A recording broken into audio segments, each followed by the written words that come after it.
benvenuti, and this is the Gentleman Ultras paper review once again. So, well, if you're a Neapolitan, doesn't the espresso taste bitter this morning? Yes, there has been swirling chaos in the Champions League, which has delivered two distinctly different fates of two of Italy's finest teams.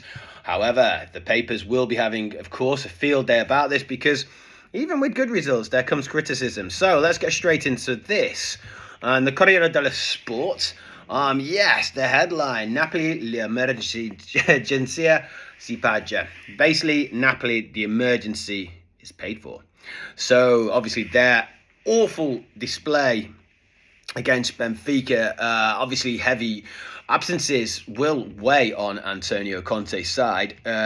Did weigh on Antonio Conte's side because they lost 2-0 to Jose Mourinho's Benfica, with McTominay and Højlund failing to show up. That's their third consecutive defeat in a row in Europe. And the Corriere is clearly worried for the absence of 7 key players, including their key player, of course, in midfield, that metronome that is Stanislav Lobotka. So here, as we can see, it says that he's finally caught up with the Partenope in Lisbon. The paper suggests that Conte's high-intensity system is the issue, and they can't cope with the 3-day turnarounds. Now, where have we heard this before? Everywhere, it seems. They've singled out the former Manchester United duo of Højlund and McTominay. And it's a damning verdict from the paper saying the Scot was, and if I just check here, it says consistently forced to chase and never seen. During the 2-0 loss, Mourinho's tactical defensive masterclass, they called it the Mourinho tax, a brutal lesson in European pragmatism. So there, the Neapolitans get a bit of a pasting from our old friends at Corriere. Tutto Sports, Juve, David's goal. But the headline, though, David gol e passa la pura, David goal and Fia passes. Obviously, Tutto Sport going with our old friend Juventus.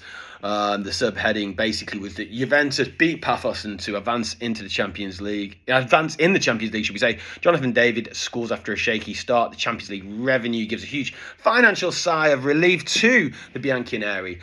Now, Tutto Sport, not also without being damning in victory, Tutto Sport say that Turin breathes a massive sigh of relief for Luciano Spalletti's side. After a disappointing loss to Napoli, they secured a crucial European victory over a Cypriot side, confirming their progression to the next phase, but not clinical enough. Now, I don't actually particularly think that Tutto Sport give enough credit to Paphos and their journey that they've been on, considering where they've got to, but still, in Turin, they expected more of a pasting, to say that. Their hero, of course, the Canadian striker Jonathan David, whose goal helped settle what was a very tense and nervous start. The real victory, however, is financial. Again, Tutto Sport going that securing progression means a huge injection of funds, which the paper says is essential for Spalletti to address the injury crisis and bolster the squad in January. Just who?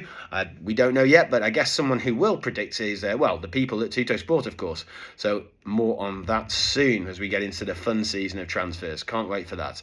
Gazzetta dello Sport, their headline, Conte schifonto Spalletti avanti. Conte defeated and Spalletti advance. Napoli losing Lisbon. Conte criticised the fixture list. Where have we heard that before? Oh yeah, Conte.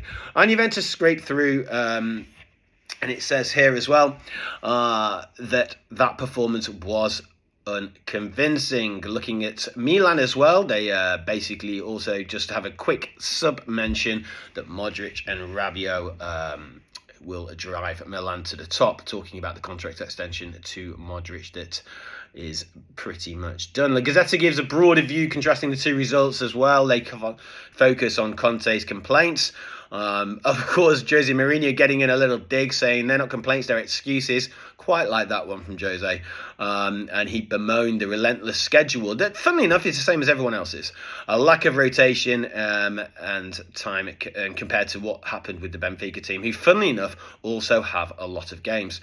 They also dissect individual failures in Naples, noting again how McTominay was involved in both Benfica goals. Something he's been doing a lot of, getting involved in goals, but this time at the wrong end, showing up a clear dip in form and again caused by exhaustion.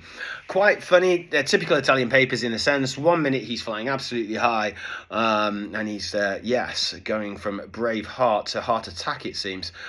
Pivot to Milan here. Again, they go back on that feature that they hinted at on the front page with a positive column on Milan, celebrating the midfield partnership of Modric and Rabiot, the duo called Take All Duo, apparently, who have completely transformed Massimiliano Allegri's midfield into what they call a winning machine, making everything easier for the Rossoneri to top the table.